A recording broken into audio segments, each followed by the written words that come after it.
लोकातीतोऽप्यहनजहो लोककल्याणमार्गम् त्रैलोक्येऽप्यप्रतिममहिमा जानकी प्राणबन्धो भक्त्या ज्ञानं वृतवरवपु सीतया यो हि रामः स्तब्धीकृत्य प्रलयकलितं वाहवोत्थं महान्तं हित्वा रात्रिं प्रकृतिसहजाम् अन्धतामीस्त्रमिश्रं गीतं शान्तं मधुरमपि यः सिंहनादं जगर्ज सोऽयं जातप्रथितपुरुषो रामकृष्णस्त्विदानीं जय जय रामकृष्ण वंशकल्पतरु जय जय भगवान जगतेर गुरु जय जय गुरुमाता जगत जननी रामकृष्ण भक्तिदात्री चैतन्यदायिनी जय जय रामकृष्ण इष्ट गोष्ठीगण सबार चरण रेणु मागे अधम। শ্রী ভগবানের অশেষ কৃপায় আবার আমরা সমবেত হয়েছি শ্রী শ্রী রামকৃষ্ণ পুঁথি থেকে। এটা বন্ধ করে দেবে পাখাটা। হ্যাঁ, শ্রীরামকৃষ্ণ পুঁথি থেকে পাঠ এবং আলোচনার উদ্দেশ্য নিয়ে। শ্রীরামকৃষ্ণকে বলা হতো সর্বধর্মের সমন্বয় মূর্তি। শুধু ধর্ম নয়, প্রত্যেক ধর্মে বিভিন্ন যে মত এবং পথ আছে, সেই মত এবং পথের মানুষজনও তার কাছে এসে উপস্থিত হতেন। আমরা দেখতে পাবো যে বৈষ্ণবরা তার কাছে এসছেন, তার কাছে শিখরা এসছেন, হিন্দু ধর্মের যে বিভিন্ন ভাগ সেখান থেকে এসছেন। আজকে আমরা আরেকটি মতের কথা বলবো, যেটির সম্পর্কে বড় একটা আমরা আলোচনা করি না। কর্তা ভজা সম্প্রদায়। কর্তা মানে ঈশ্বরকে এখানে কর্তা বলা হচ্ছে। বাড়ির কর্তা যেরকম সমস্ত কিছু কাজকর্ম করেন, অথচ তাকে দেখা যায় না। এই যে আপনারা গিন্নি মায়েরা, যে আবার একজন সেদিনকে খুব আমায় যাতা বলেছেন যে আপনি খালি গিন্নি মায়েদের শাড়ি কেনা নিয়ে বলেন, কর্তারা যে জামা কাপড় কেনেন সেসব নিয়ে বলেন না। সত্যি, কিন্তু এই যে কর্তারা এই যে জিনিসপত্রগুলো কেনেন, গিন্নিরা যে জিনিসপত্র কেনেন, এর পেছনের শক্তি কিন্তু কর্তারা, তাদের অর্থ সম্পদ থেকে। কিন্তু দেখবেন মায়েরা যখন সন্তানদের স্বামীদের উপহার দেন, বা স্বামীরা যখন তার স্ত্রীদের উপহার দেন, দু জায়গায় দুজনে সাইলেন্ট।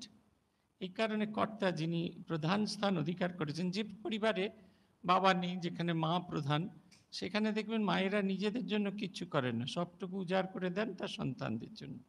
সেখানে তিনি সম্পূর্ণ সাইলেন্ট। কখনো কাউকে বলতে দেখিনি, বাবারা মা মায়েরা বলেছেন যে এই জিনিসটা আমি তোকে দিয়েছি, এই জিনিসটা আমি তোকে দিয়েছি বলে মনে করানোর এই জিনিসটা আমরা বড় একটা দেখতে পাই না। এই ধর্ম মতেই যে ভাবনাটায় ঈশ্বর হচ্ছেন এই নিরাকার ব্রহ্ম, নিরাকার ব্রহ্মের এটি আরেকটি ভাব, যেটির কথা এখানে বলা হচ্ছে। কর্তা ভজনা করেন যারা, ঈশ্বর সাধন করেন, নিরাকার ব্রহ্মকে যারা সাধন ভজন করেন, তাদের নিয়ে গল্প। এদের মধ্যে অন্যতম ছিলেন বৈষ্ণবচরণ। খুব পণ্ডিত বৈষ্ণবচরণের কথা আপনারা অনেকেই জানেন, যে ঠাকুর ঠাকুর যখন এসেছিলেন, শ্রীরামকৃষ্ণদেব অবতার কি অবতার নয়, এ নিয়ে যখন চর্চা চলছে দক্ষিণেশ্বরে, তখন যে পণ্ডিত সভা আহুত হয়েছিল, সেই সভার অন্যতম মানুষ ছিলেন বৈষ্ণবচরণ। ভৈরবী ব্রাহ্মণী বাজ পাখি যেরকম তার সন্তানকে রক্ষা করেন দুটো পাখা মেলে, ঠিক সেরকমভাবে তার যুক্তিতর্কের পাখা মেলে শ্রীরামকৃষ্ণকে শ্রীচৈতন্যের অবতার হিসেবে প্রমাণ করতে চেষ্টা করে চলেছেন। সমস্ত কিছু যখন হয়ে গেল, তখন সিদ্ধান্ত নিলেন বৈষ্ণবচরণ। তার মনে হতে থাকলো যে ভৈরবী ব্রাহ্মণী যে গুণ এবং লক্ষণের কথা বলছেন, তার এই শ্রীরামকৃষ্ণের ভেতরে সেই গুণ এবং লক্ষণ প্রকাশিত হচ্ছেন। ফলে ভৈরবী ব্রাহ্মণী যে দাবি করছেন যে তার ভেতরে শ্রীকৃষ্ণ চৈতন্যের অবতার উপস্থিত হয়েছেন, এর মধ্যে কোনো সংশয় নেই। ভৈরবী ব্রাহ্মণীর কথাটি গৃহীত হলো যে দক্ষিণেশ্বরের মানুষজন এবং স্বয়ং মথুরানাথ তারাও শ্রীরামকৃষ্ণকে অবতার বলে গ্রহণ করেননি, তারাও তাকে অবতার বলে, অবতারের প্রথম স্বীকৃতি ওখানে। কিন্তু বৈষ্ণবচরণ যখন শ্রীরামকৃষ্ণের কাছে এলেন, তার সম্পর্কে একটা ভারী সুন্দর বলা হয়, তিনি হলেন তত্ত্বদর্শী, যিনি তত্ত্বকে জানতে চান, তত্ত্বকে তত্ত্বান্বেষী, যিনি তত্ত্বের অন্বেষণ করেন। আপনার গুরু আপনাকে সাধন ভজন দিয়ে দিলেন, মন্ত্র দিয়ে দিলেন, কিন্তু আপনি যদি ওইখানে গিয়েই থেমে যান, সেখানে কিন্তু হবে না। নিরন্তর সাধন করতে করতে করতে করতে নতুন নতুন নানা অনুভূতি হবে। সেই অনুভূতির আলোকে যখন আপনি নিজেকে দেখবেন, আপনি আরও বেশি সমৃদ্ধ হবেন। কিন্তু যে দেখতে চায় না, সকালে গুরু বলেছেন 108 জপ করলেই হবে, বিকেলে 108 জপ করলেই হবে, তার বাইরে আর কিছু যেতে চায় না, তার কিন্তু আর দেখা হয় না। সে ওই ওই যেখানে ছিল সেইখানেই থাকে। বড় জোর এই মন্ত্রের প্রভাবে তার ভেতরে কিছু পরিবর্তন আসে, কিন্তু আমূল পরিবর্তন করতে গেলে যে পরিবর্তনটা আসা দরকার সেটা হয় না। তাই ইনি ছিলেন তত্ত্বদর্শী, তত্ত্বান্বেষী। তিনি শ্রীরামকৃষ্ণের সঙ্গে কথা বলে অনুভব করেছিলেন এই লোকটার ভেতরে মধুভাণ্ড আছে। আমাদের সাধকরা, আমাদের এটা হচ্ছে শ্রীরামকৃষ্ণ জীবনের সবচেয়ে বড় বৈশিষ্ট্য। সাধকদের তিনি আদেশ দিয়ে গেছেন যে নিজেকে সমৃদ্ধ করার, জগতে যেখানে যা কিছু আছে সমস্ত কিছু ভালোকে, ভালোর মধ্যে থেকে যেটা নিজের পক্ষে গ্রহণ করা সম্ভব সেইটিকে গ্রহণ করে সমৃদ্ধ হওয়া। আমরা ভাব প্রচার পরিষদের বিভিন্ন মিটিংয়ে যাই, সেখানে মিটিংয়ে গিয়ে সেখানে 20টা 25টা আশ্রম, তারা তাদের কথা বলছে। অনেক সময় প্রথম প্রথম খুব বোরিং লাগে, কিন্তু যদি একটু কান খাড়া করে শোনা যায় তাহলে আমরা দেখতে পাবো প্রত্যেকটি আশ্রম কিছু ইউনিক কাজ করছেন, নতুন নতুন কাজ করছেন। একটা ছোট্ট ঘটনা বলি। বাঁকুড়া, পুরুলিয়া, বর্ধমানে যখন একত্রিত একটা ভাবপ্রচার পরিষদ ছিল, সেখানে গিয়ে দেখলাম তারা একটি হস্টেল মেনটেন করে। আমরা যখন সেই আশ্রমটি গেলাম, হিজলডিহা সে আশ্রমটা, সেখানে গিয়ে দেখলাম অন্তজ শ্রেণী, সবর শ্রেণীর ছেলেপুলেদের খুঁজে পেতে নিয়ে আসা হয়েছে। তাদের জন্য একটা হস্টেল তারা চায়। হস্টেলের ওয়ার্ডেনকে গ্রামে খুঁজে খুঁজে লেখাপড়া জানা সবচেয়ে কুৎসিত মেয়েটিকে নিয়ে এসছেন, যে মেয়েটির কোনোদিন বিয়ে হবে না, যে রোজ বাড়িতে ধুচুনি খায়। সেই কারণে তাকে নিয়ে এসছেন, তার ভেতর যে মাতৃভাব সেইটাকে জাগ্রত করেছেন। আবার সেই মেয়েটি একটুখানি রোজগারপাতি করে বলে তার সামাজিক সম্মান উন্নতি হয়েছে। আমরা গিয়ে দেখলাম একদল বাচ্চা ছেলে মেয়ে পড়াশোনা করছে, একেবারে যেরকমভাবে গ্রাসরুট গ্রামার পড়ানো হয় সেরকমভাবে পড়ছে। তারপরে দেখলাম, আমরা তো সাধারণত ক্রিমকে আরও ভালো ক্রিম বানানোর চেষ্টা করি, ওরা খুঁজে খুঁজে 40 থেকে 60% পেয়েছে। গ্রামের এইসব ছেলেপুলেকে খুঁজে নিয়ে এসছেন, ছেলে মেয়েদের খুঁজে নিয়ে এসছেন।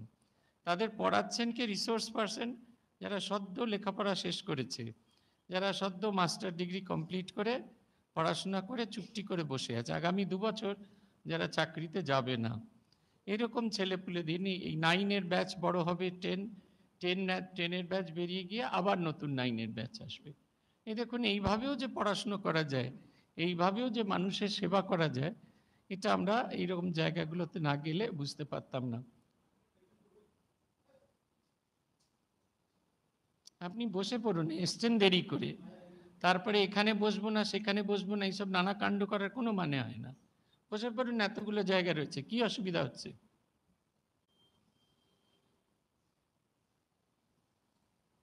দেরি করে আসুন, তাতে কোনো কিছু নেই। আপনি যে দেরি করে এসছেন সেটা সকলকে জানানোর দরকার নেই। শ্রীরামকৃষ্ণের দরবারে আমরা প্রত্যেকে সমান। হ্যাঁ, আপনি যদি মনে করেন এটা আপনার দেরি করে আসাটা একটা ভ্যালু অ্যাডেড জিনিস, এটা খুব কাজের জিনিস নয়, খুব লজ্জার জিনিস এটা। দেরি করে এসেছেন, যেখানে বসতে বলছে সেখানে বসে পড়ুন, আবার এত তর্কাতর্কির কি আছে?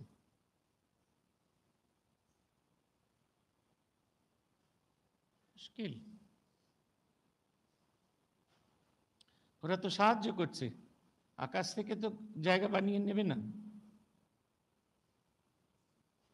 তো এইরকম ছোট ছোট, পুরুলিয়ায় গিয়ে দেখেছিলাম সেখানে জলের খুব ক্রাইসিস, তারা শুধু গরমকালে পুকুর খুঁড়ে যায়, পুকুর খুঁড়েই যায়।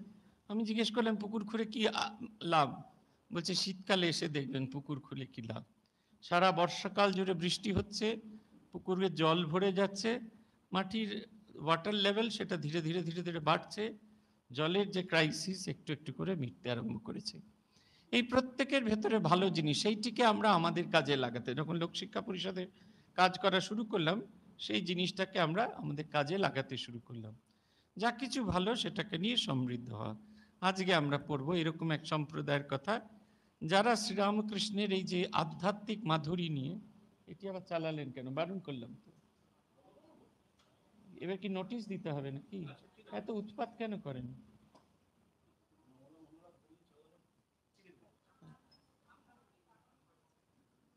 আমি তো ছেলেটিকে বললাম, কিছু ছিলেন না। তাহলে এই ক্লাস শুরু হলে আপনারা এত উৎপাত করেন, খুব মুশকিল। আমার ফ্লোটা নবান্ন থেকে আসে না। একটা বক্তৃতা শিখিয়ে দেওয়া হচ্ছে 10 জায়গায়, সবাই বলছি একই বক্তৃতা বলে চলেছি, সেরকম নয়। আমাকে আমার মতো করে থাকতে দিন না, আমি তো কারোর সাহায্য চাইনি। আমি কি আপনাদের বলেছি আমার খুব গরম হচ্ছে? বলিনি তো। তাহলে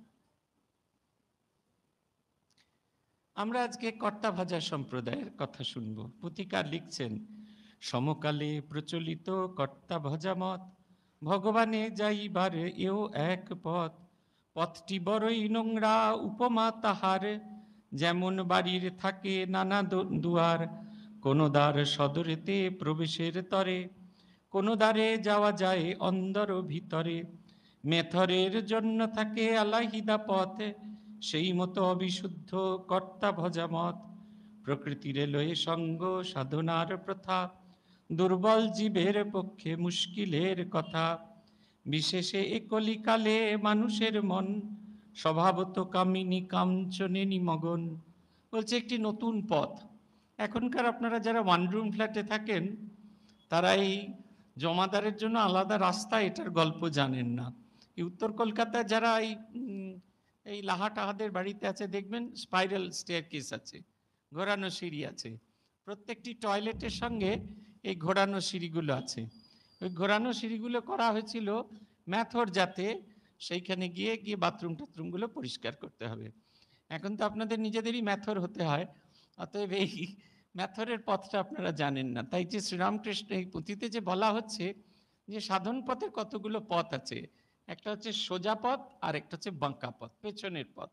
যেরকম দুটো পথই আমাদের শুদ্ধ করে।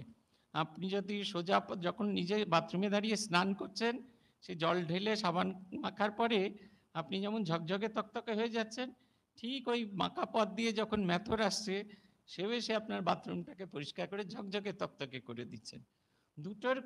দুটোরই কাজ কিন্তু মালিন্য মোচন করা, কিন্তু দুটো আসার পথ আলাদা আলাদা।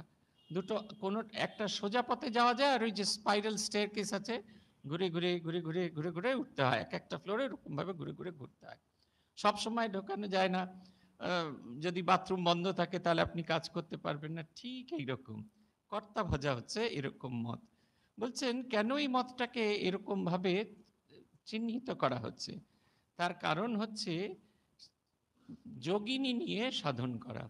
এখানে কখনো মহিলাদের অসম্মান করা হচ্ছে না, তা নয়। বলছেন যেভাবে তার সাধন সঙ্গিনীকে দেখা দরকার, সেইভাবে আমরা সাধন সঙ্গিনীকে দেখতে পারি না, এবং সেইভাবে সাধন সঙ্গিনীকে দেখতে পারি না বলে আমাদের চরিত্রের অবনমন হয়। সেই কারণে এই পথটাকে ভালো পথ বলছে না, একবারে রেজিস্টার্ড যে পথ, এটার কথা বলছে না। পুথিকার বলছেন যে দুর্বল জীবের পক্ষে মুশকিলের কথা, প্রকৃতি লইয়া সঙ্গে সাধনের কথা, বিশেষে এ কলিকালে মানুষের মন স্বভাবত কামিনী কাঞ্চনে নিমগ্ন। আমাদের এই যে কলিযুগের মানুষ, আমাদের তো সাধন ভজন করার আমাদের শক্তি নেই, আমরা কামিনী কাঞ্চন নিয়েই মেতে আছি। কিছু দেখলেই কাঠের পুতুল হাঁ করে আছে, যেরকম মানুষ তো একদম এখান থেকে এখান অবধি দেখবে। সেই কারণে এই পথটাকে কঠিন পথ বলছেন, এবং সর্বজন স্বীকৃত পথ নয় বলছেন। এই রকম এক মতের সাধনের মানুষজন শ্রীরামকৃষ্ণের কাছে আসবেন।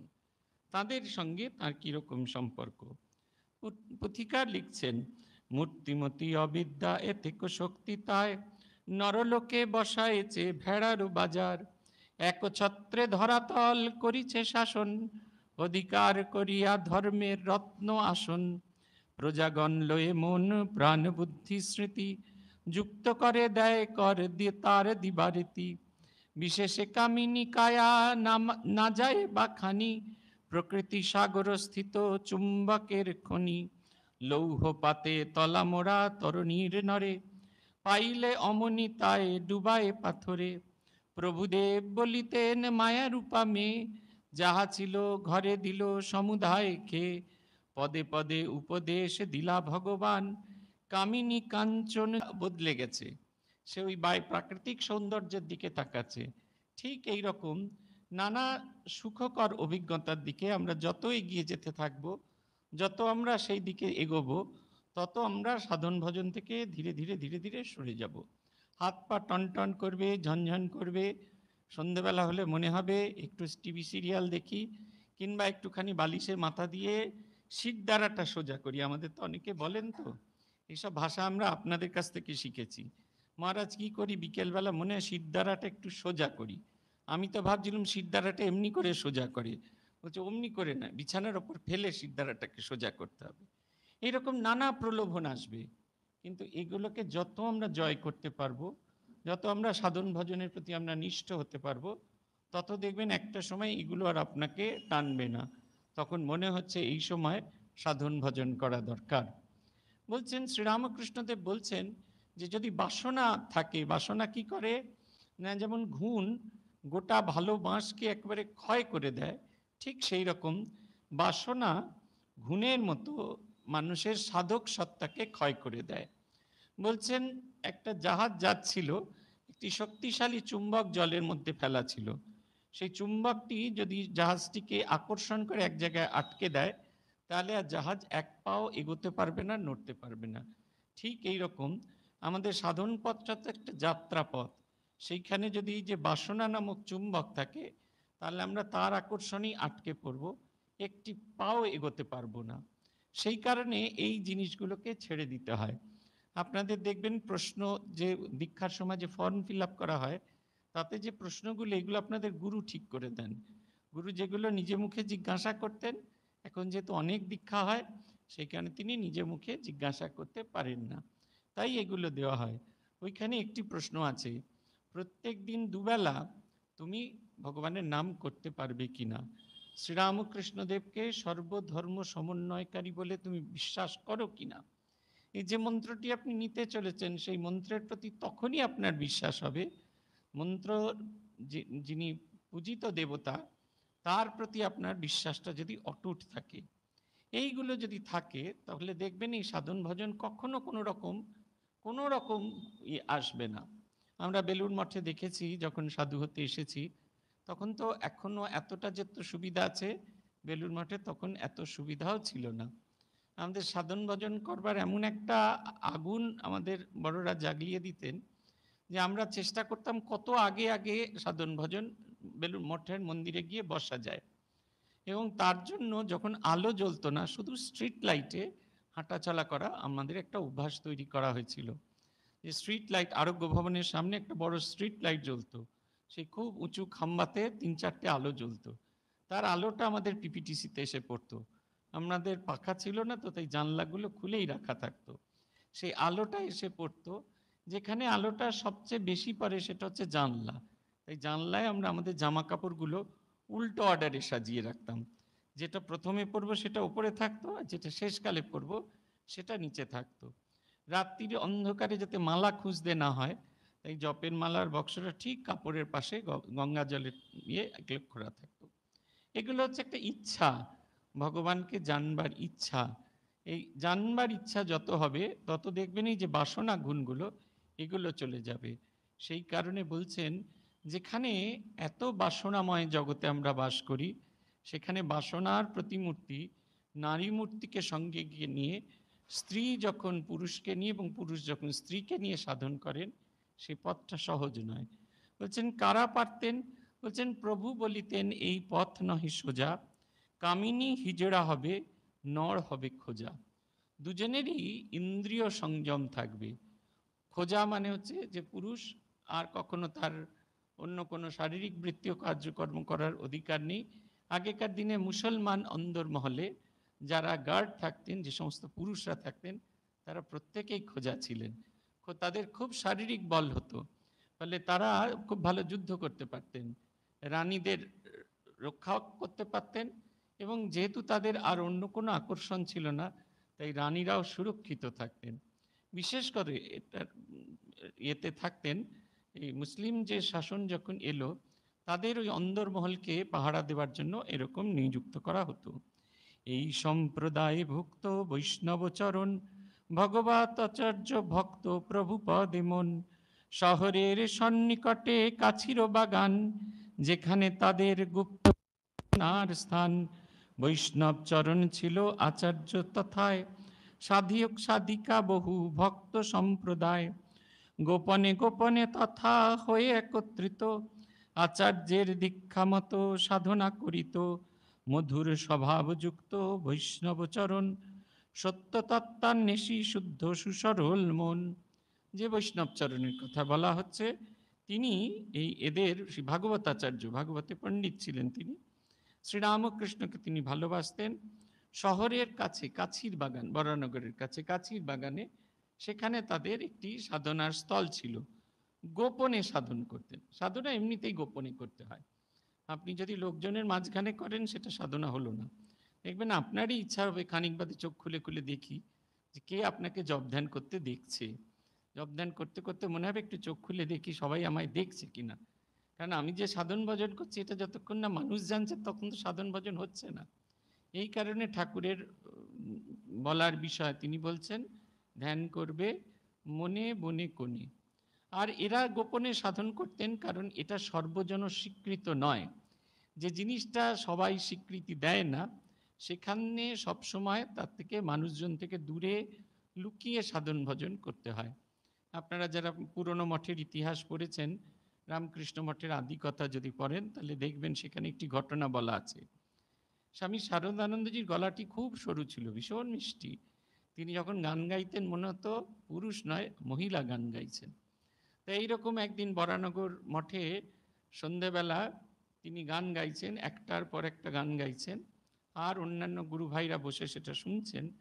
পাড়ার ছেলেরা মনে করলেন এই সব ছেলেপুলেরাই ভুতুরে বাড়িতে মেয়ে নিয়ে বেলাল্লাপনা করবে বলে এসেছে। তাই তাদের উচিত শিক্ষা দেওয়ার জন্য তারা এই পাঁচিল টপকে দোতলায় উঠে যখন দেখলেন একটা দামড়া হুমদ পুরুষ বসে আছে, আর তিনি সরু গলায় গান গেয়ে চলেছেন। এটা হচ্ছে কথা। এই কারণে এই সাধন ভজনগুলো গোপন। তার কারণ আমরা সবাই যারা এই ভাবটা নিতে পারি না, তারা যদি অন্যভাবে এই সাধন ভজনগুলোকে গ্রহণ করি, তাহলে তাদের নিজেদের ক্ষতি হবে। আপনারা দেখছেন এই মধুর ভাবের সাধনের শুরুতে বলা আছে যে এই ভাব একমাত্র রাধারানী জানেন, এবং সেই ভাবটিকে যদি আমরা গ্রহণ করতে না পারি, তাহলে আমাদের মনে হবে যে আমরা একটা বিকৃত জিনিস সাধন ভজন করছি। তখন আর সাধন ভজনে আমাদের কোনো উৎসাহ, কোনো কিছু থাকবে না। পুথিকার বলছেন এই কাছির বাগানে এখানে থাকেন বৈষ্ণবচরণ তাদের আচার্য, এবং সেখানে সাধক সাধিকা বহু ভক্ত সম্প্রদায় তারা সাধন ভজন করেন। তিনি যেভাবে সাধন ভজন শেখান, সেইভাবেই তারা সাধন ভজন করে থাকেন। বলছেন মধুর স্বভাবযুক্ত বৈষ্ণবচরণ সম্পর্কে একটা ছবি আঁকছেন। ভারী মিষ্টি, আমার মতো খ্যাঁকে নয়, খুব মিষ্টি, কথায় বার্তায় সব কিছুতে ভীষণ মাধুর্যপূর্ণ। আর বলছেন সত্য তত্ত্বান্বেষী, সত্য তত্ত্বের যিনি অন্বেষণ করে থাকেন, শুদ্ধ সুসরল মন, পবিত্র মানুষ, এবং যিনি সোজা পথে চলেন, যার মনটি সোজা থাকে, সেখানে কোথাও কোনো বক্রতা বা বঙ্কিমতা নেই। সাধকের এটা একটা খুব বড় জিনিস, তার ভেতরে কখনো কোনো বাঁকা জিনিস থাকে না। পূজ্যপাদ ভূতেশানন্দজি মহারাজকে আমরা দেখতাম, তিনি মঠ মিশনের প্রেসিডেন্ট, কত বয়স হয়েছে তার, কিন্তু তাকে দেখলে মনে হতো একটা ছোট্ট শিশুর মতো, যেন কোথাও কোনো বঙ্কিম ভাব কিছু নেই। আপনাদের মনে আছে আমি বলেছি আত্মস্থানন্দজির কথা। আত্মস্থানন্দজি সেই দীক্ষা দিতে এসছেন, দীক্ষার ঘরে সে ফুল যেখানে সাজানো থাকতো, সেই ফুল পড়ে যেত, আর মহারাজ রোজ সেই ফুল লাগানোর চেষ্টা করতেন। আমরা তখন একটা বাঁকা পথ অবলম্বন করলাম, সিংহাসনে সর্বত্র ছোট্ট ছোট্ট পেরেক লাগিয়ে দেওয়া হলো, আর ফুলগুলো সেই পেরেকে গেঁথে দেওয়া হলো। ফলে ফুল তো আর পড়ছে না, যতই হাওয়া দিই ফুল পড়ছে না। আর মহারাজ একবারে খুব বিস্ময়, এটা দেখে মহারাজের খুব বিস্ময় যে এত হাওয়া বইছে অথচ একটাও ফুল পড়ছে না, অথচ ফুলগুলো লুজলি কানেক্টেড রয়েছে, একটাও পড়ছে না। উনি আবার একটুখানি ঝাঁকিয়ে দেখলেন, তাও কেন ফুল পড়ছেন না এটা তিনি বুঝতে পারছেন না। এটা হচ্ছে সিদ্ধ পুরুষের লক্ষণ। কিন্তু এটা এই এই সরলতা যদি আমাদের না থাকে, এটা কিন্তু বোকামি নয়, এটা হচ্ছে সরলতা। এই সরলতা যদি না থাকে তাহলে কিন্তু সাধক জীবনে আমরা কিছুতেই কোনোভাবেই অগ্রসর হতে পারবো না। পথিকার বলছেন, প্রভুর চরণাম্বুজে পাইয়া আস্বাদ, মনে মনে উঠে তার উগ্রতর সাদ। তদাদিষ্ট সকলের মঙ্গল কারণ, যদ্যপি আড্ডায় হয় প্রভুর গমন। শ্রীচরণ পরশনে স্থান হবে শুদ্ধ, সাধন ভজনে শিব মনোরথ সিদ্ধ। যথাযথ মনোবাঞ্ছা কহে একদিন, তখনই সম্মতি সায় দিলা ভক্তাধীন। যথাযোগ্য আয়োজন নির্ধারিত দিনে, সসঙ্গ বৈষ্ণব যাত্রা কাছির বাগানে। আড্ডা মধ্যে রূপবতী সাধিকা বিস্তর, ছোট বড় তরতম কমল নিকর। জগত লোচন প্রভু দেবের উদয়, হৃদিপদ্ম তাহাদের উঠয়ে বিকশে। কমল সাধিকাদের হৃদয় কমল, প্রফুল্ল তুলিল এক দিব্য পরিমল। আমোদিত গোটা আড্ডা দিব্যতম ভাবে, নেহারে নয়ন ভরি দীনেশ শ্রীদেবে। যত বল সূর্যলোক অতি এত অতি কাছে, দেখিবার দৃষ্টি শক্তিমান কে বা আছে। তদুত্তরে বলি শোনো কোন গুরু মর্ম, প্রভু দিন করে ধরে মানিকের ধর্ম। দীনেশ দাহিকা শক্তি প্রবল কেবল, মানিক আলোকে হৃদি আঁখি সুশীতল। তদুপরি দিব্য ছটা বদনে বিকাশে, ভগবত প্রেমোদ্ভূত ভাবেরও আবেশে। ভাবে ভরা বাহ্যহারা মুদিত নয়ন, অদৃষ্ট অশ্রুত পূর্ব অপূর্ব দর্শন। দেহ মন প্রাণখানি কতই বিকল, আঁকিবারে চিত্রখানি ঠিক অবিকল। অক্ষমে হাঁপিয়া মরি এত মহাদয়, যদিও প্রাণেতে ছবি না সে ভাষায়। ইন্দ্রিয় বিজয়ী প্রভু দেখি পরীক্ষায়, অটুট সহজ বলি বুঝিল তথায়। কর্তা ভজা মতে পথে সিদ্ধ সেই জনা, অটুট সহজ নামে হন খ্যাতনামা। দেহাধারে অধিষ্ঠান আলেক আপনি, শিষ্য মধ্যে গুরু ভাবে পূজনীয় তিনি। বলছেন শ্রীরামকৃষ্ণের চরণ পরশে শ্রীরামকৃষ্ণের প্রতি তার এক দিব্য আকর্ষণ হয়েছিল। বৈষ্ণব চরণ চাইলেন ঠাকুর তার আড্ডাখানায় একদিন আসুন, এবং চাইলেন এই কারণে যে তিনি যাদেরকে দীক্ষা দিয়েছেন, যাদেরকে সাধন ভজন করতে দিয়েছেন, তাদের ভেতরে তাদের আত্মিক শক্তির জাগরণের জন্য এই রকম শক্তিশালী মানুষের প্রয়োজন হয়। এই যে আমাদের এখানে এই ছোট্ট আশ্রম, এইখানে পরম পূজনীয় প্রেসিডেন্ট মহারাজ এলেন, দেখবেন আনন্দে আপনারা যারা ছিলেন, আমি তো ভিডিওটা দেখছিলাম, কিন্তু আপনাদের যাদেরকে চেহারা দেখছিলাম আনন্দে সবাই ঝকমক করছেন। এই আনন্দ ওই পরম পুরুষের প্রতিনিধির আশা, তিনি হলেন সেই শ্রীরামকৃষ্ণের প্রতিনিধি। আনন্দের বিচ্ছুরণ ঘটছেন।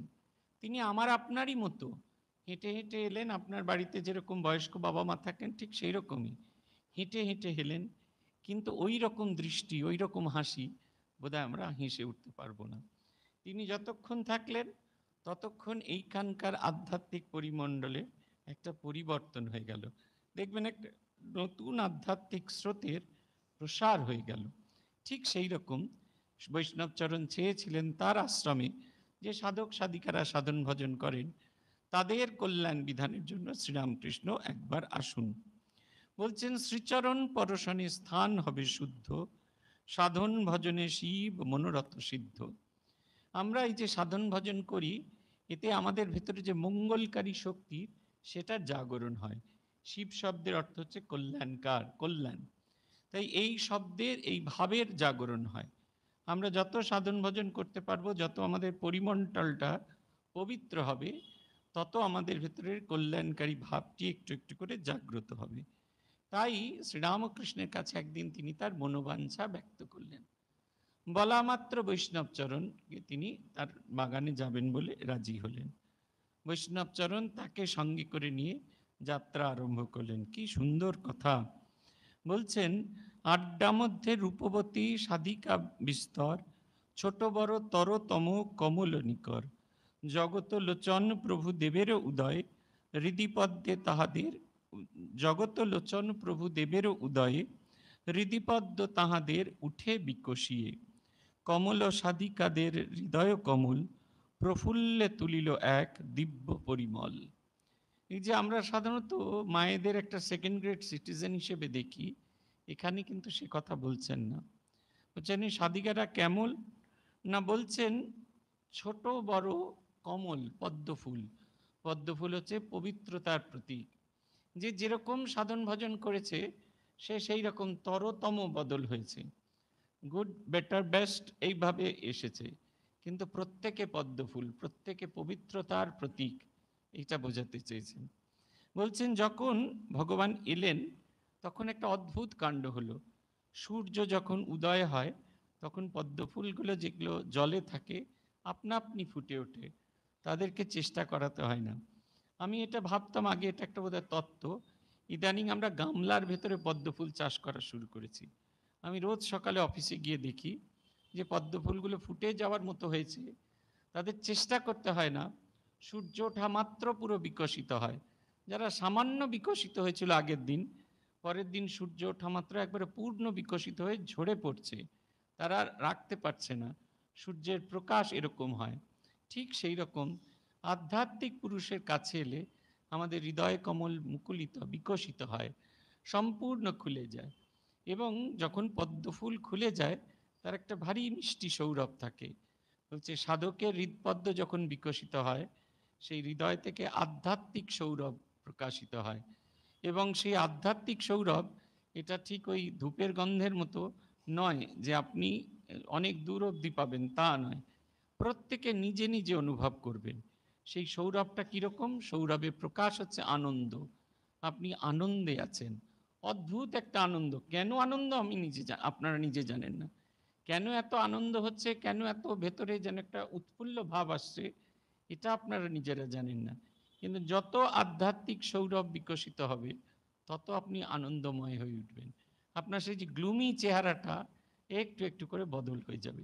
এটা হচ্ছে প্রথম লক্ষণ। নিজেরা মাঝে মাঝে নিজের চেহারাটা একটু আয়নায় দেখবেন, নিজেরাই বুঝতে পারবেন। অন্য কোনো ফেয়ার অ্যান্ড লাভলি লাগবে না, আপনি এমনিতেই খুব ফেয়ার হয়ে যাচ্ছেন, ঝকঝকে হয়ে যাচ্ছেন, অদ্ভুত একটা আলাদা গ্লো আসছে আপনার ভেতরে। এটা হচ্ছে ওই পরিমল। যেরকম ধূপ জ্বালালে বহু দূর অবধি তার গন্ধ বিকশিত হয়, ঠিক সেই রকম আপনার ভেতরেও আধ্যাত্মিক মুকুল জাগরিত হলে সেটা আপনাকে যেমন আলোকিত করবে, আপনার কাছে যারা আসবে তাদের ভেতরেও সে দিব্য ভাবের স্পর্শ আসবে। পুথিকার বলছেন, কমল সাধিকাদের হৃদয় কমল, প্রফুল্লে তুলিল এক দিব্য পরিমল। শ্রীরামকৃষ্ণের আগমন মাত্র তার আধ্যাত্মিক শক্তির প্রভাবে এই সাধিকাদের হৃৎপদ্ম বিকশিত হয়ে গেল। এবং হৃৎপদ্ম বিকশিত হবার ফলে তাদের মধ্যে যেন একটা আনন্দের ভাব জাগরিত হলো। এইখানেই বেচু চ্যাটার্জি স্ট্রিটে এই যে ত্রিসপ্তক বলে যে স্কুলটি ছিল, তার পাশের যে বাড়িটা, এটা রাজেন মিত্রের বাড়ি। এই বাড়িতে শ্রীরামকৃষ্ণদেব এসেছিলেন, তারিখটা নিয়ে পরে বলবো, কোন একটা শনিবার এসেছিলেন। বলছেন বর্ণনা আছে যে অন্ধকার আকাশে একটা একটা করে তারা যখন হচ্ছে তখন আকাশ একটু একটু আলোকিত হচ্ছে, কিন্তু যখন পূর্ণচন্দ্রের উদয় হলো তখন আকাশ এবং দিক চরাচর আলোকিত হয়েছে। একই সঙ্গে সেই যে তারাগুলোকে তাদেরও বেশি যেন আলোকিত মনে হচ্ছে। ঠিক সেই রকম ভক্তরা অপেক্ষা করছে, সন্ধ্যা হয় শ্রীরামকৃষ্ণদেব আসছেন, সকলের মনের ভেতরে ভীষণ আনন্দ। আর শ্রীরামকৃষ্ণ যখন গাড়ি থেকে নামলেন, তার সেই দিব্য রূপ, তার সেই দিব্য কথা, তার সেই দিব্য স্বর শোনা মাত্র মানুষের হৃদয় মুকুল বিকশিত হলো। একে অপরের ভেতরে এত আনন্দ, সে আনন্দ যেন ফেটে পড়ছে। এদের অবস্থাও ঠিক সেই রকম। বলছেন, আমোদিত গোটা আড্ডা দিব্যতম ভাবে নেহারে নয়ন ভরি দীনেশ শ্রীদেবে। দেখিবার দৃষ্টি শক্তিমান কেবা আছে, যত বল সূর্যলোক অতি এত অতি কাছে। তদুত্তরে বলি শুনো গুড় মর্ম, কিবা গুড় মর্ম, প্রভু দিন করে ধরে মানিকের ধর্ম। দীনেশ দাহিকা শক্তি প্রবল প্রবল, মানিকের আলো হৃদি অতি সুশীতল। তদুপরি দিব্য ছটা বদন বিকাশে, ভগবত প্রেমোদ্ভূত ভাবেরও আবেশে। বলছেন সূর্য যখন উদিত হয় তখন বড্ড স্নিগ্ধ লাগে দেখতে, টুকটুকে লাল, অনেকক্ষণ তাকানো যায়, কিন্তু দুপুরে সূর্যের দিকে তাকানো যায় না। তার এত আলো, এত তার ছটা, তার দিকে তাকানো যায় না। কিন্তু যদি একটা এক্সরে প্লেট ধরেন, আপনি দুপুরে সূর্যের দিকে তাকাতে পারবেন। কি হচ্ছে, আলোটা ফিল্টার্ড হয়ে আপনার কাছে আসছে। আবার যদি একটা বড় পাথর ধরেন, তাহলে আপনার দেখতে আরো সুবিধা হবে, আলোটা ওই পাথরের মধ্যে ফিল্টার্ড হয়ে আসে। ঠিক সেই রকম শ্রীরামকৃষ্ণ হলেন সূর্য, জ্যোতির্ময় সূর্য, অদ্ভুত উজ্জ্বল সে আলো, কিন্তু আমাদের চোখে কখনো কষ্ট দেয় না। কেন না, সেই ঈশ্বরের ভাব শ্রীরামকৃষ্ণের মধ্যে দিয়ে যখন আসে, তখন তার ভেতর দিয়ে একটি অদ্ভুত আলো প্রকাশিত হয়। সে আলোটি ভীষণ রকমের স্নিগ্ধ, সে আলোর দিকে দীর্ঘ সময় তাকিয়ে থাকা যায়, এবং সেই আলো শুধু মানে আমাকে আলোকিত করে না, এই চতুর্দিক মণ্ডল সম্পূর্ণ আলোয় আলোকিত করে দেয়। এটা হচ্ছে কথা। বলছেন তদুপরি দিব্য ছটা বদন বিকাশে, ভগবত প্রেমোদ্ভূত ভাবেরও আবশে। বলছেন তাঁর সেই যে ভাব, তিনি যে ঈশ্বর ভাবে ভাবিষ্ট হয়েছেন, তার যে প্রকাশ সেটা দেখা যাচ্ছে। এই পুঁথিতে অনেকবার বর্ণনা আছে, কথামৃততেও বর্ণনা আছে। আমরা সাধারণত সিনেমা দেখে দেখে আমরা অভ্যস্ত হয়ে গেছি। আমরা যখনই শ্রীরামকৃষ্ণের সমাধি হচ্ছে মানে হাত দুটো তুলে দাঁড়িয়ে আছেন, তাছাড়া অন্য কোনো রকম ভাবতে পারিনি। কথামৃত জুড়ে দেখবেন এই সমাধির গল্প বলা আছে, কত রকমের সমাধি। মাস্টারমশাই দ্বিতীয় দর্শনে, তৃতীয় দর্শনের দিন এক অদ্ভুত সমাধি, প্রথমবার একজন মানুষকে দেখছেন ঈশ্বর চিন্তা করতে করতে গভীর ভাব সমাধিতে মগ্ন, বসে আছেন খাটের উপর, তার বাহ্যিক কোনো জ্ঞান নেই। সবচেয়ে আকর্ষণীয় যেটা, সেটা হচ্ছে তার মুখখানা, আনন্দে ফুটি ফাটা হয়ে যাচ্ছেন। তার ভেতরের মধ্যে যে আনন্দটি প্রকাশিত হচ্ছে, সেই আনন্দটা যেন তার মুখের মধ্যে দিয়ে চতুর্দিকে প্রকাশিত হচ্ছে। বর্ণনা আছে কথামৃত, ভালো করে পড়লে দেখবেন। এখানেও তাই বলছেন যে শ্রীরামকৃষ্ণের মধ্যে যে ঈশ্বরীয় আবেশ আছে, সেই আনন্দের স্বরূপ, আনন্দের প্রকাশ তার মুখ দিয়ে পড়ছেন। অন্য কোনো দিকে তাকাতে দিচ্ছে না, একভাবে তাকিয়ে আছে ভক্তরা, তবু যেন মনে হচ্ছে এত দিব্য রূপ দেখেও শেষ হচ্ছে না। পুথিকার বলছেন অদৃষ্ট অশ্রুতপূর্ব অপূর্ব দর্শন, ভাবে ভরা বাহ্যহারা মুদিত নয়ন। তিনি যখন এসে পৌঁছলেন সম্পূর্ণ সমাধিস্থ, বাইরের কোনো চেতনা তাকে স্পর্শ করছে না। আর এরকম অবস্থা কেউ কখনো শোনেনি, তাই অশ্রুতপূর্ব বলছেন, এর আগে কখনো শোনেননি। অদৃষ্ট বলছেন, এর আগে কেউ কখনো দেখেনি। তাই এই অপূর্ব দর্শন, পূর্বে এই দর্শন কখনো হয়নি, তাই অপূর্ব দর্শন বলছেন। পুথিকারের এটা একটা স্পেশালিটি, শব্দ ব্যবহার করছেন। শব্দ নিয়ে কিরম ভাবে খেলা করতে হয় সারা পুঁথি জুড়ে দেখবেন। কোথাও কোথাও একই শব্দ বাক্যের শুরুতে বাক্যের শেষে আছে, কিন্তু দুটো দুরকম শব্দে।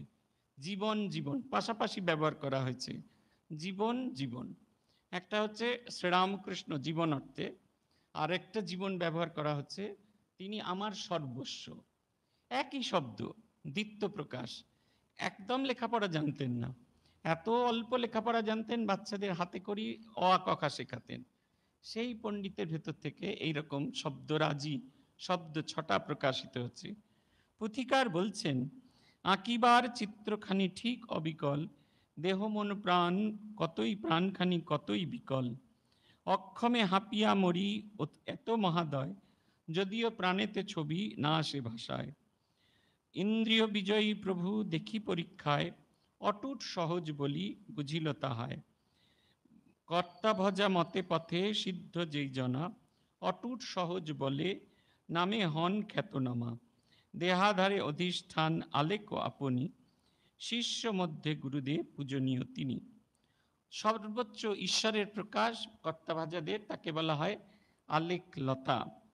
আলেখ্যতা মানে যিনি অলক্ষ্যে থাকেন, তার প্রকাশ যার মধ্যে হয়েছেন তাকে বলা হয় গুরু বা কর্তা, যিনি ঈশ্বরের ভাবকে যে মানুষের ভেতর দিয়ে প্রকাশিত হচ্ছেন।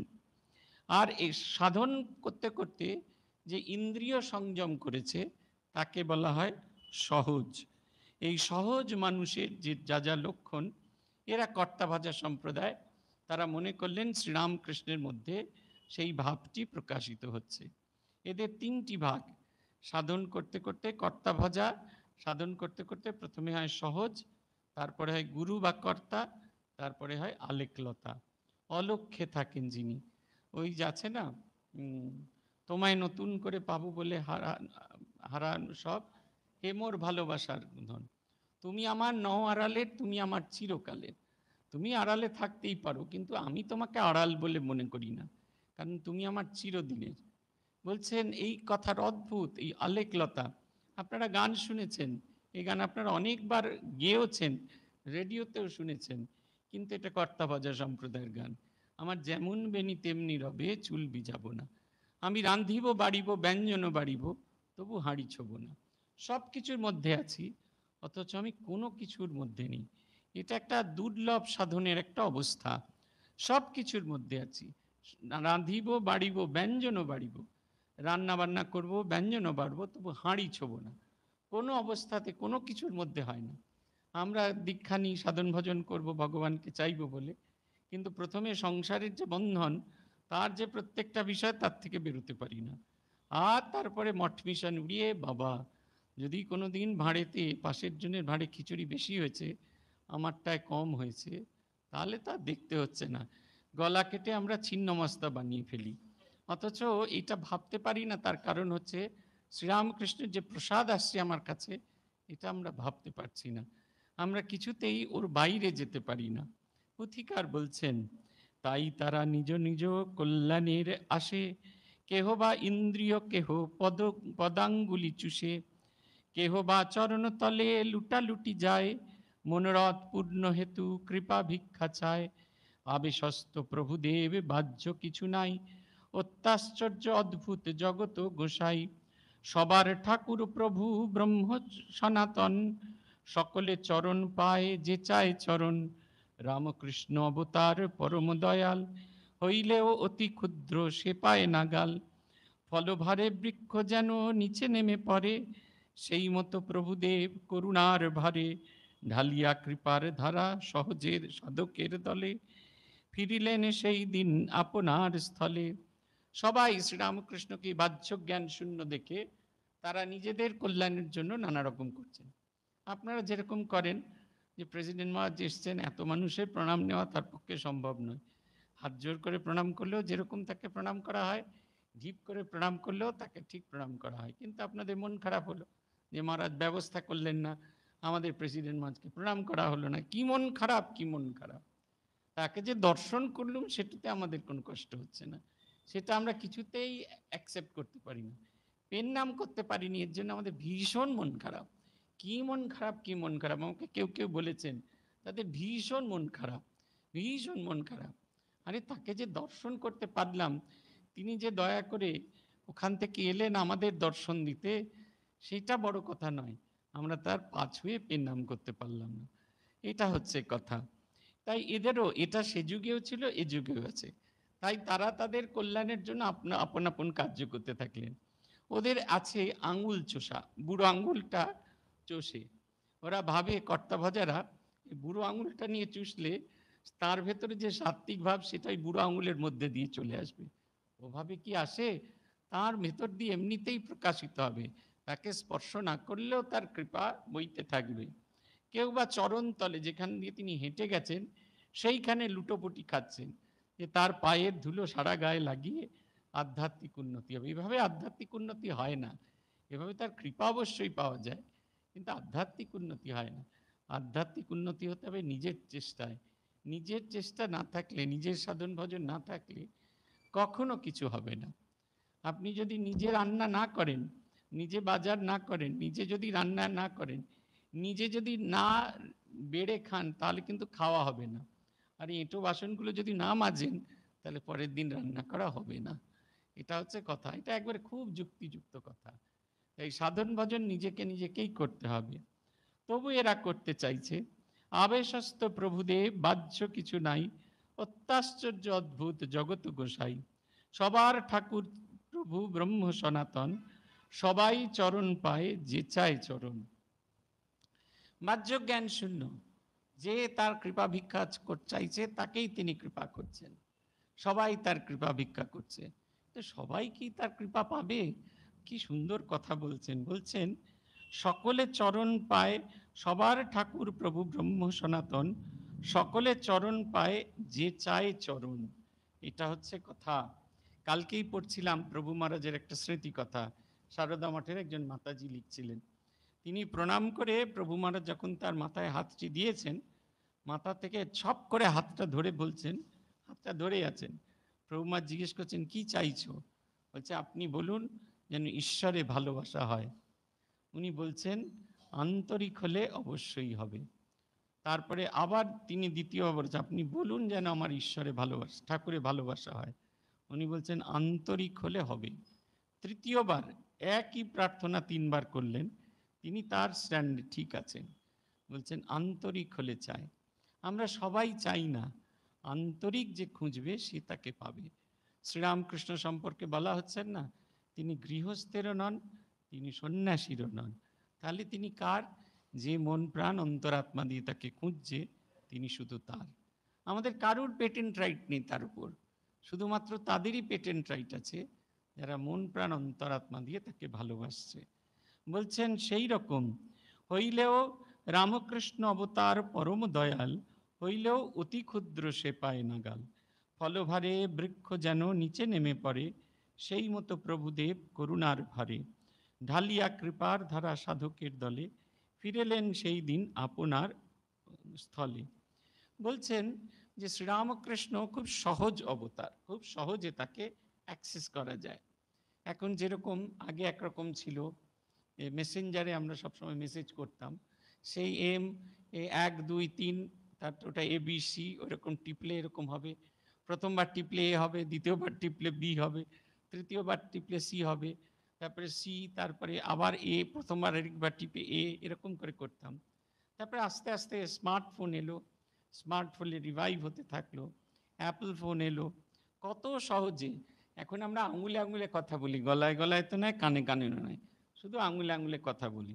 সেদিনকে দেখছিলাম এক জায়গায় এটা বার্ষিক উৎসব হচ্ছিল, আমরা বক্তৃতা দিয়ে চলেছি আর তিনিও তার রানিং কমেন্ট্রি করে চলেছেন। দেখছি দুটো আঙুল পটপট পটপট পটপট করে কিছু একটা করছে, তমলুকে এই কনটাইতে দেখছিলাম।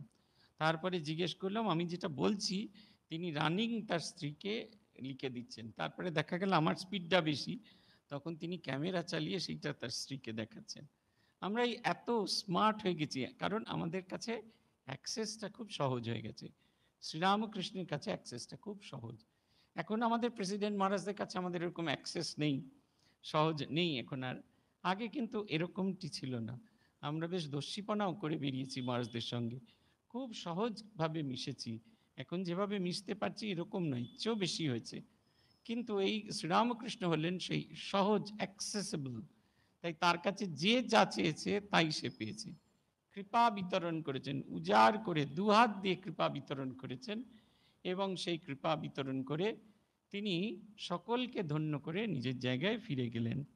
পুথিকার লিখছেন, শ্রীপ্রভু অপেক্ষা তার করুণার বল, যাহার করেছে তাই পুকুরের জল, অতি সোজা অনায়াসে সহজেই মিলে, উদয় গোলক চন্দ্র এখনো ভূতলে, দলে দলে মধুলুব্ধ মধুপের প্রায়, মহামাত্ম গোটা কর্তা ভজা সম্প্রদায়। নানান অবস্থাভুক্ত পুরুষ রমণী, দক্ষিণ শহরে করে নিত্যই মেলানি, সাজাইয়া ফুলহারে মনের মতন, মাঝে রাখি প্রভু দেবে করিত বেষ্টন। এহেন সময় আর এক কথা শুনি, গুপ্তমুখী কত শত কুলের কামিনী, মিষ্টি সহ মিঠা ফল আনিয়া গোপনে, পরমে সোহাগে দিত প্রভুর বদনে। বলছেন শ্রীরামকৃষ্ণ যেন গাইয়া লোক, তো তাই সবসময় সব গ্রামের উদাহরণ, শহরের লোক হলে আপনারা এই উদাহরণ দিতেই পারতেন না, পুকুরই তো নেই। বড়জোর গেলে হেদুয়া পার্ক, ওদিকে গেলে কলেজ স্কোয়ার, তাছাড়া তো আপনাদের এখানে পুকুর নেই, দেখবেন কি করে? যে চাঁদ যখন পুকুরের মধ্যে পড়ে তখন তার কীরকম হয়, আর মাছও নেই পুকুরে, তাই মাছেরা কীরকম চাঁদের ইয়েকে নিয়ে খেলা করে এটা আমরা বুঝতে পারি না। অবতার পুরুষ যখন মানুষের মধ্যে আসেন তার অবস্থা সেই পুকুরে নেমে আসা চাঁদের মধ্যে, রাত্রে চাঁদ নেমে এসছে আর মাছেরা খেলছে, ভাবছে আমার আপনার জন্য। তাই যতদিন তিনি স্থূল শরীরে ছিলেন তিনি সহজে অ্যাক্সেসেবল ছিলেন। এরা করতেন কি, তারা মাঝে মাঝেই ঠাকুরের কাছে আসতেন, ঠাকুরকে সুন্দর মালা পরিয়ে ঠাকুরকে মাঝখানে রেখে তাকে ঘিরে ঘিরে তারা নাচতেন, তারা গাইতেন। কেউ কেউ আবার গোপনে ঠাকুরকে ফল মিষ্টি নিয়ে নিয়ে আসতেন, সেই সব কেটে ঠাকুরের মুখে দিতেন, ঠাকুর সহজে সেইগুলোকে গ্রহণ করতেন আর তারা আনন্দে বিভোর হয়ে থাকেন। আমাদের কি লাভ? আমাদের লাভ হচ্ছে এই ছবিগুলো মনে করে কল্পনার জগতে শ্রীরামকৃষ্ণের সঙ্গে একীভূত হওয়া।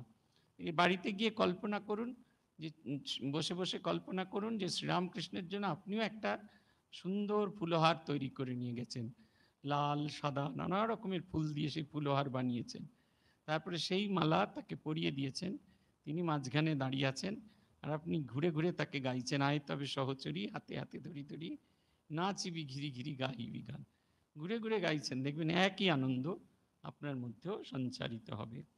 অধিকার বলছেন, পরিপক্ক হলে ফল গাছেতে যেমন বিবিধ স্বভাব যুক্ত বিবিধ বরণ, অগণন বিহঙ্গম বাসা দূর দেশে পাইয়া ফুলের গন্ধ ফল খেতে আসে, যেমন উদর যার সেই মতো খায়, ক্ষুধা মিটাইয়া পরে সবাসে পালায়, ঠিক তাই নানা সম্প্রদায়ে ভুক্ত দল প্রভুর বাঞ্ছা কল্প গাছে খায় পাকা ফল, এক গাছে যত ফল একই রকম সমান আকার বর্ণ এক আস্বাদন, সব বিহঙ্গম তৃপ্তি নাহি পায় তাই, বিজাতীয় ফল দেখি স্থানান্তরে যায়, কল্প গাছ তেন নয় এক গাছ বটে, ভিন্ন ভিন্ন ফল তাই ভিন্ন ভিন্ন বটে, নানা অন্বেষণে নানা মিষ্ট রসে ভরা, এক জাতি কত শত কে করে কিনারা, কোন পাখি কটা খাবে পেটে কত বল,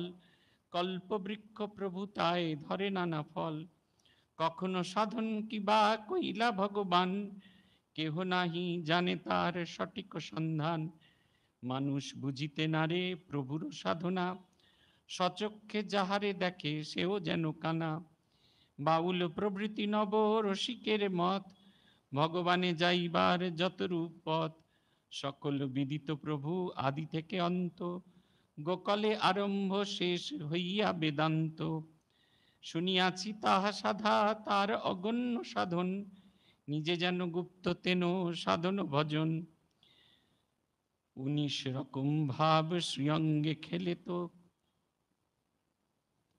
19 রকম ভাব শ্রীঅঙ্গে খেলিত, শাস্ত্রলয়ে মিলাইয়া ব্রাহ্মণী দেখিত, অপার মহিমার নব প্রভু ভগবান, শুন রামকৃষ্ণ লীলা সুধার সমান।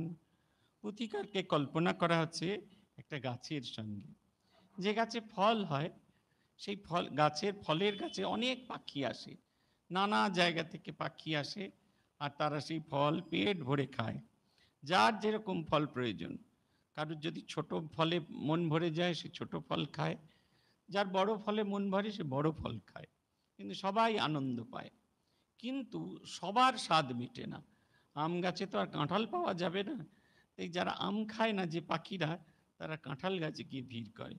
কিন্তু বলছেন কল্পতরু বৃক্ষ অদ্ভুত একটা গাছ, সব রকমের ফল আছে, এক ডালে যদি আম হয় আরেক ডালে জাম আছে, নিচে কাঁঠাল ঝুলছে, যে যেরকম ভাবে চাইছে ঠিক সে সেই রকম ভাবে সে উদরপূর্তি করছে এবং নিজেরা সমৃদ্ধ হচ্ছে। যেরকম আপনাকে এখন যদি বেরোনোর সময় একখানা ভালো হিমসাগর আম দেয়, আপনি টুকটুক করে বাড়িতে গিয়ে ব্যাগ রেখে জামা কাপড় না ছেড়েই আগে সেটি ভালো করে ধোবেন, তারপরে তার চামড়াটিকে কাটবেন, তারপরে 3টে ভাগ করে ধীরে ধীরে সেটাকে একটু একটু করে খাবেন, খাওয়া দাওয়া হয়ে গেলে সেই আঁটিটায় যাতে কাকও ঠুকরোলে কিছু পাবে না, সেইটা ফেলা হলে তবে মুখ হাত পা ধুয়ে জামা কাপড় ছাড়বেন। এরাও ঠিক তাই, সাধকের দলও ঠিক তাই, কল্পবৃক্ষতে নানা ফল হয়েছে, তারা প্রাণ ভরে সেই স্বাদ গ্রহণ করছে, আর সেই স্বাদ গ্রহণ করে করে যেমন এই পুরো আমটা খাওয়ার পর আপনার ভেতরে একটা অদ্ভুত স্যাটিসফ্যাকশন হচ্ছে, যেটা শব্দ দিয়ে, বাক্য বন্ধনী দিয়ে আপনি প্রকাশ করতে পারবেন না। ঠিক সেই রকম এদের যে শ্রীরামকৃষ্ণের কাছে আধ্যাত্মিক সম্পদে সম্পদশালী হচ্ছে, কোনো শব্দ দিয়ে নয়, কোনো বাক্য বন্ধনী দিয়ে নয়, কোনো দিয়ে তারা প্রকাশ করতে পারছেন না। তারা প্রত্যেকে আনন্দে ভরপুর হয়ে গেছেন। যেই পেট ভরে গেছে সবাই ছড়িয়ে পড়েছে। আমাদের যেরকম কাউকে যদি উপকার করি, সে যদি ভবিষ্যতে আমার উপকার না করে, আমাদের মন খারাপ হয়। এইখানে অবতার পুরুষের সাথে আমাদের ফারাক। তিনি কখনো কারুর কাছে কিচ্ছু ফেরত চাইছেন না, শুধু চাইছেন প্রত্যেকে যেন সাধন ভজন করে নিজেরা সমৃদ্ধ হয়ে যান। বলছেন বিভিন্ন মত পথে, বৈষ্ণব, বাউল, বিভিন্ন যে মত পথে সাধন ভজন হয়, সব মত পথের মানুষ শ্রীরামকৃষ্ণের কাছে এসে উপস্থিত হচ্ছেন। বলছেন তিনি যে কখন সাধন করলেন, কখন ভজন করলেন, কেউ জানতে পারে না। এমনকি যারা কাছে ছিল তারাও কেউ জানতে পারে না। কালকে আমরা নিশ্চয়ানন্দজি মহারাজের জীবনী পড়ছিলাম, এক অদ্ভুত জীবনী। সারা দিন নাকি তিনি কাজ করতেন, কনস্ট্রাকশনের কাজ দেখতেন, অ্যাকাউন্টসের কাজ দেখতেন, স্বামীজির শিষ্য ছিলেন। শিবজ্ঞানে জীব সেবা করতেন। যত মানুষ আছে তাদেরকে, যারা অসুস্থ মানুষ আছে তাদের সেবা করতেন, তারপরে বাকি সময়টা অ্যাকাউন্টস করতেন। রাত্রিরের কয়েক ঘন্টা মাত্র শোবার থাকতো, সেই শোবার সময়টা সবাই যখন ঘুমিয়ে পড়তো তখন তিনি গভীর সাধন ভজনে মগ্ন থাকতেন। সেই কারণে তার শোবার প্রয়োজন হতো না। একটা দড়ির একটা খাটিয়া ছিল, ছাড় পোকায় ভর্তি, আর একটা বালিশ ছিল। সেই খাটিয়ায় বসে সমস্ত রাত তিনি সাধন ভজনে মগ্ন থাকতেন। খুব সামান্য সময় বিশ্রাম করতেন, নিজের জন্য খুব সামান্য সময় রেখেছিলেন, কিন্তু ছড়িয়ে দিয়েছিলেন নিজেকে সবার সেবায়। শ্রীরামকৃষ্ণ হলেন ঠিক সেই রকম, নিজেকে ছড়িয়ে দিয়েছেন, সকলকে তৃপ্ত করছেন। তৃপ্ত হবার পরে তারা ফিরে তাকাবে কি তাকাবে না সেটা তার কথা নয়, কিন্তু প্রত্যেককে সমৃদ্ধ করেছেন। যারা শ্রীরামকৃষ্ণের কাছে আমরা এসেছি ভক্তরা, আমাদের তো বটেই, তার গুরুরা যারা এসেছেন আপনারা দেখবেন, ভৈরবী ব্রাহ্মণী, তোতাপুরী, যারা যারা তার কাছে এসেছেন, তন্ত্রের যিনি প্রধান গুরু ছিলেন, প্রথম গুরু ছিলেন, প্রত্যেককে তিনি সমৃদ্ধ করেছেন। যার মধ্যে যে অপূর্ণতা সেটা তিনি পূর্ণ করেছেন। বলছেন কিন্তু নিজে কখন সাধন ভজন করেছেন কেউ সেটা দেখে উঠতে পারেনি। বলছেন শুনিয়াছি সাধ্য তার অগণ্য সাধন, নিজে যেন গুপ্ত তেন সাধনা গোপন। তিনি যেমন সবার থেকে লুকিয়ে থাকতে চেয়েছেন, সবার থেকে গোপন থাকতে চেয়েছেন, ঠিক সেই রকম কেউ তাকে জানুক এটা তিনি চাইতেন না, কেউ তাকে বুঝুক এটা তিনি চাইতেন না, কেউ তার কাছে সহজে অ্যাক্সেস পাক তিনি চাইতেন না। তিনি একটু দূরেই নিজেকে লুকিয়ে রাখতেন, কিন্তু সেই বেড়ার টপকে যখন যারা আসতেন তাদের সমৃদ্ধ করতেন। পূজ্যপাদ আত্মস্থানন্দজি মহারাজকে দেখেছিলাম যে একটা একটা হার্শ একটা লুক ছিল, সবাই দেখে আমরা ভয় পেতাম তার কাছে যেতে, মনে হতো ওই ভয়টাকে কি করে পেরোবো। কিন্তু যারা আমরা সেই ভয়টাকে পেরিয়ে যেতাম, ভেতরে দেখতাম একটা নরম সুস্বাদু মানুষ আছে, যার সঙ্গে গল্প করা যায়, যার সঙ্গে রীতিমতো আড্ডা মারা যায়, আর যাকে দেখলে মনে হয় একটি ছোট্ট শিশু যেন আমাদের সামনে বসে লীলা করছেন। পুথিকার বলছেন অপার মহিমার্ণব প্রভু ভগবান, শুনো রামকৃষ্ণ লীলা সুধার সমান। অপার মহিমার্ণব, অর্ণব মানে সমুদ্র, এই মহিমার সমুদ্র, শ্রীরামকৃষ্ণ রূপ মহিমা সমুদ্র অপার, যার কুল দেখা যায় না, সে অপার মহিমার্ণব প্রভু ভগবান, শুনো রামকৃষ্ণ লীলা সুধার সমান। তাঁর সেই লীলা আমাদের আস্বাদন করতে হবে। এই লীলার মধ্যে দিয়ে তাকে যত আমরা দেখতে পাবো তত আমরা জীবন্ত জাগ্রত দেখতে পাবো। ভগবান বসে আছেন, তাকে নিয়ে আমি ধ্যান করছি, ওটা একটা একঘেয়ে ভাব। ভগবান ঘুরছেন ফিরছেন তাকাচ্ছেন, আপনার সঙ্গে সঙ্গে যাচ্ছেন, সেই জীবন্ত ভগবানকে দেখতে হয়। দেখবেন জীবনের সব ক্ষেত্রে আপনি তার সঙ্গ পাচ্ছেন। আমরা সবাইকে বলি স্বামী শিষ্য সংবাদ পড়ার কথা, কেন না মানুষ স্বামী বিবেকানন্দকে দেখার কথা, যিনি কেবল নাকের গোড়ায় চোখ দিয়ে ধ্যান করেন না, যিনি হেঁটে চলে বেড়ান, যিনি দিন দুঃখীর এতে কাতর হন, আবার যিনি আউটরম ঘাটে দাঁড়িয়ে দাঁড়িয়ে ঘটি গরম খেতে খেতে নিজের শিষ্যের সঙ্গেও সেই ঘটি গরম ভাগ করে নিতে পারেন। সেই ব্যক্তি স্বামী বিবেকানন্দকে যেমন না দেখলে আমাদের জীবন বাড়বে না, ঠিক সেই রকম ব্যক্তি ইষ্টকে দেখতে হয়, ইষ্টের ব্যক্তি রূপকে দেখতে হয়। যত আমরা দেখতে পাবো, যত তিনি আমাদের বন্ধু হয়ে উঠবেন, তত তার সঙ্গে অ্যাক্সেসটা আমাদের সহজ হবে। আমরা সহজে তার কাছে চলে যেতে পারবো। আজ এই পর্যন্ত। জয় জয় রামকৃষ্ণ বাঞ্ছা কল্পতরু, জয় জয় ভগবান জগতের গুরু, জয় জয় গুরু মাতা জগত জননী, রামকৃষ্ণ ভক্তিদাত্রী চৈতন্য দায়িনী। জয় জয় রামকৃষ্ণ ইষ্ট গোষ্ঠীগণ, সবার চরণ রেণু মাগে অধম। ওম শান্তি শান্তি শান্তি। হরি ওম তৎসৎ। শ্রীরামকৃষ্ণার্পণমস্তু।